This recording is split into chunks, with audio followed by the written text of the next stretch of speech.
Hello friends. आज मैं आपके साथ बहुत ही इम्पॉर्टेंट टॉपिक जिसको कहते हैं फंक्शनल फॉर्मेनशिप वो मैं आपके साथ डिस्कस करने वाला हूँ। इसको टेक्निक ऑफ साइंटिफिक मैनेजमेंट भी कहा जाता है, जो टेलर ने दी। Taylor, Frederick Winslow Taylor, FW Taylor, उनका ये मानना था कि कोई भी एक व्यक्ति सारे काम नहीं कर सकता। यानी अगर एक व्यक्ति अच्छी प्लानिंग कर सकता है तो वो अच्छा एग्जीक्यूशन नहीं कर सकता। अगर कोई आदमी अच्छा एग्जीक्यूशन कर सकता है तो अच्छा प्लानिंग नहीं कर सकता। इसलिए उनका ये मानना था कि हर काम के लिए एक फॉरमैन होना चाहिए, यानी हर काम के लिए एक सुपरवाइजर होना चाहिए, जिस कॉन्सेप्ट को नाम दिया गया फंक्शनल फॉरमैनशिप। यानी हर फंक्शन का एक फॉरमैन होना चाहिए। अब क्वेश्चन ही आता है, फॉरमैन क्या होता है? फॉरमैन का मतलब होता है supervisor. Foreman is the lowest ranking manager and highest ranking worker। यानी कि मैनेजर्स के रैंक में जो सबसे लोवेस्ट आता है और वर्कर्स में जो हाईएस्ट पोजीशन पर आता है उसको फॉरमैन कहा जाता है, जिसको हम सुपरवाइजर भी कहते हैं। तो चलिए डिस्कस करते हैं scientific management, functional foremanship. It is an extension of principle of division of work and specialisation to the shop floor. Shop floor का मतलब है यहाँ पर फैक्ट्री लेवल। बेसिकली जो भी प्रिंसिपल्स टेलर ने दिए वो मैक्सिमम फैक्ट्री लेवल पर थे, यानी कि प्रोडक्शन लेवल पर उन्होंने अपने प्रिंसिपल्स दिए, और ये टेक्निक भी प्रोडक्शन लेवल पर काम आती है। इसको extension of division of work क्यों कहा जाता है? जैसा कि डिवीजन ऑफ वर्क प्रिंसिपल में कहा गया था कि वर्क को डिवाइड करो और स्पेशलाइजेशन हो जाएगा, काम आसान हो जाएगा। यहाँ पर भी टेलर ने फोकस किया वर्क को डिवाइड करने में, और उन्होंने इस काम को दो पार्ट्स में डिवाइड किया, राइट? एक प्लानिंग और एक execution. There should be expert for every function for both planning as well as execution. Taylor का ये ओपिनियन था कि प्लानिंग के लिए भी एक्सपर्ट होने चाहिए और एग्जीक्यूशन के लिए भी एक्सपर्ट होने चाहिए, और उन्होंने सजेस्ट किए कि प्लानिंग में कौन कौन सा फॉरमैन होना चाहिए और एग्जीक्यूशन में कौन कौन से फॉरमैन होने चाहिए और उनका क्या काम होगा। तो चलो डिस्कस करते हैं। सबसे पहले स्पेशलिस्ट ऑफ प्लानिंग डिपार्टमेंट, यानी प्लानिंग डिपार्टमेंट में कौन कौन से फॉरमैन होने चाहिए, कौन कौन से स्पेशलिस्ट, जिसको क्लर्क कह सकते हो, सुपरवाइजर कह सकते हो, आप फॉरमैन कह सकते हो। पहला आता है इंस्ट्रक्शन एंड कार्ड क्लर्क। आपने कभी मोबाइल खरीदा होगा तो उसके अंदर एक छोटी सी बुकलेट आती है जिसके अंदर इंस्ट्रक्शंस दी होती हैं, जिसके अंदर डिटेल लिखी होती है। तो इंस्ट्रक्शन एंड कार्ड क्लर्क का काम यही होता है। He prepares the instruction cards which contain nature of work, procedure of doing it, material and machinery to be used. देखो, जो फैक्ट्रीज होती हैं वहाँ पर 24 घंटे काम चलता है। 24 घंटे, यस, 8-8 घंटे की 3 शिफ्ट होती हैं, यानी पहले वाले वर्कर्स जाते हैं और अगली शिफ्ट के वर्कर्स आ जाते हैं। अब अगली शिफ्ट वाले वर्कर्स को कैसे मालूम चलेगा कि पहले वाले वर्कर्स ने क्या काम किया? तो इंस्ट्रक्शन एंड कार्ड क्लर्क के ऊपर साफ साफ लिखा होता है, इंस्ट्रक्शंस दे रखी होती हैं कि कौन सा काम किया जाएगा, उसका प्रोसीजर क्या होगा, उसमें मटेरियल कौन सा यूज़ होगा, मशीनरी कौन सी यूज़ होगी। आप कभी हॉस्पिटल गए होंगे किसी का पता करने के लिए, पेशेंट का। आपने देखा होगा कि वहाँ पर एक इंस्ट्रक्शन बोर्ड होता है जहाँ पर डॉक्टर आकर के अपनी इंस्ट्रक्शंस लिख कर जाता है कि पेशेंट को कौन सी दवाई देनी है, कब बीपी चेक करना है। जो भी उस समय प्रेजेंट नर्स होती है वो सारी उसके ऊपर जो भी उसकी प्रोसीजर होता है वो लिख करके जाती है कि मैंने बीपी चेक किया, टेम्परेचर चेक किया, ये दवाई दे दी। ठीक है, फिर जब नेक्स्ट नर्स अपनी शिफ्ट पर आती है वो इंस्ट्रक्शन कार्ड को पढ़ती है कि कौन कौन सी दवाइयाँ दे दी और किस समय क्या टेम्परेचर था और डॉक्टर ने क्या क्या कहा। सेम यहाँ पर एक प्लानिंग हेड होता है जिसको हम बोलते हैं इंस्ट्रक्शन एंड कार्ड क्लर्क, जिसका काम होता है नेचर ऑफ वर्क बताना, कैसे किया जाएगा, कौन सा मटेरियल लगेगा, कौन सी मशीनरी यूज़ की जाएगी। दूसरा प्लानिंग हेड जो उन्होंने सजेस्ट किया उसका नाम है रूट क्लर्क। रूट क्लर्क का काम क्या होता है? जैसा कि नाम सजेस्ट कर रहा है, रूट, किस तरीके से काम होगा। He ensures that a particular work is done in sequence. Production में हर काम सीक्वेंस में होता है, स्टेप्स में होता है, स्टेजेस में होता है।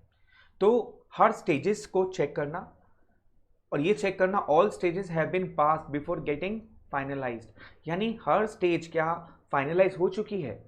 यानी अगर एक स्टेज से सामान दूसरी स्टेज में जा रहा है तो क्या पहली स्टेज पर काम कंप्लीट हो गया, ये चेक करना। Decides what job to be done and where it is to be done, कौन सा काम कब होगा और कैसे होगा, ये डिसाइड करना रूट क्लर्क का काम होता है, यानी स्टेजेस को फाइनलाइज करना। तीसरे स्पेशलिस्ट आते हैं डिसिप्लिन ऑफिसर।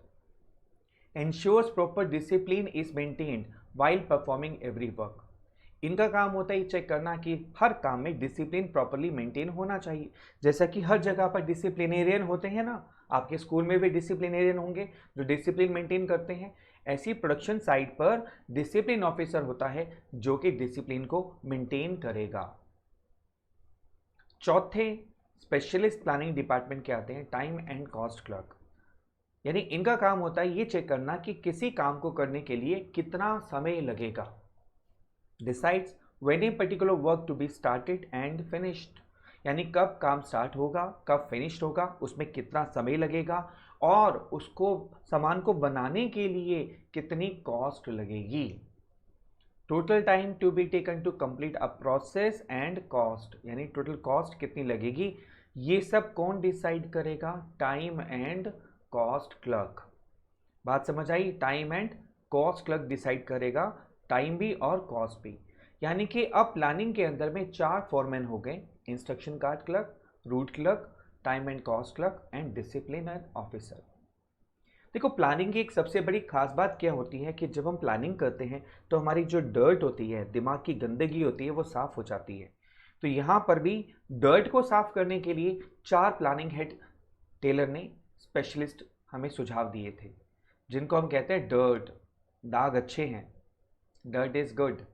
डी से डिसिप्लिन ऑफिसर, आई से instruction and card clerk, R से रूट क्लर्क और टी से टाइम एंड कॉस्ट क्लर्क। ये हो गया हमारी dirt, DIRT। Please note down बेटा, ये नोट्स आपको कॉपी में बनाने हैं, इसको लिखना है, सिर्फ सुनना नहीं है, ठीक है। Dirt, discipline officer, instruction and card clerk, root clerk, time and cost clerk. ये थे 4 स्पेशलिस्ट प्लानिंग डिपार्टमेंट के। अब 4 स्पेशलिस्ट आएंगे हमारे प्रोडक्शन डिपार्टमेंट के, जिसमें पहला आता है गैंग बॉस। ओए होए, ऐसे लग रहा है खतरनाक आदमी, किसी गैंग का एक बहुत कुख्यात उग्रवादी बॉस, ऐसा नहीं है। देखो ये वर्ड बहुत पुराना है और गैंग का मतलब होता था ग्रुप ऑफ पीपल। अब ठीक है, इसके मायने बदल चुके हैं, गैंग का मतलब बहुत ही गलत नज़रिए से देखते हैं गैंग वर्ड को। लेकिन यहाँ पर जो टेलर का मकसद था वो था कि हर एक ग्रुप का एक बॉस होना चाहिए। Workers are divided into various groups and a leader is selected who is known as a gang boss. पूरे ग्रुप का एक लीडर होना चाहिए जिसको गैंग बॉस कहेंगे, जो ये चेक करेगा workers are fit for the production. देखो प्रोडक्शन में क्या होता है, फिजिकल फिटनेस बहुत इंपॉर्टेंट होती है, तो गैंग बॉस ये चेक करेगा कि जितने भी वर्कर्स हैं वो प्रोडक्शन करने के लिए फिट हैं कि नहीं है, और क्या उनके पास मटेरियल प्रॉपर काम करने के लिए अवेलेबल है कि नहीं है। ये किसका काम होगा, एग्जीक्यूशन डिपार्टमेंट के अंदर, यानी प्रोडक्शन डिपार्टमेंट में गैंग बॉस का। दूसरे जो स्पेशलिस्ट आते हैं उनका नाम है speed boss. Ensures all workers performing their job at expected speed. Time and cost clerk का क्या काम था, टाइम को डिसाइड करना कि कितना टाइम लगेगा।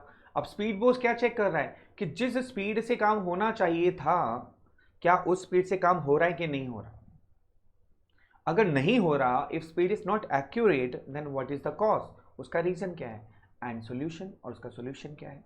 तो स्पीड बॉस चेक करेगा जो टाइम क्लर्क ने टाइम डिसाइड किया था उस समय पर काम हो रहा है कि नहीं हो रहा, और नहीं हो रहा तो क्यों नहीं हो रहा and what is the solution of it. Right, समझ आ गया, पहले बताओ समझ आ गया, बोलो जी सर, बोलो जी सर, समझ आ गया, सुनाई नहीं दिया, बोलो जी सर। हाँ अब समझ आ गया, जी सर, हाँ जी सर, जी सर समझ आ गया भाई, ठीक है। अब बात करते हैं हम नेक्स्ट रिपेयर बॉस की।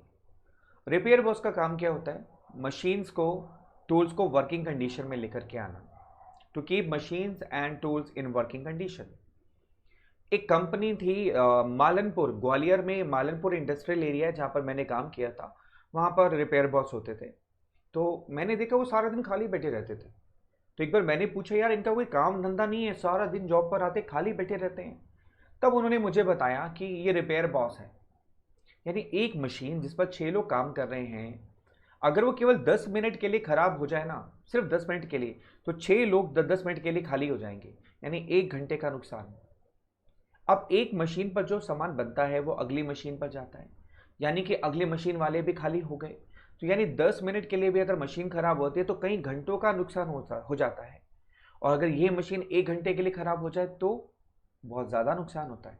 इसलिए रिपेयर बॉस हर प्रोडक्शन कंपनी में होते हैं, जो हमेशा ये चेक करते हैं कि machines tools proper working condition में रहें, और कभी भी कोई दिक्कत आए तो उसको फटाफट वो रिपेयर कर दें।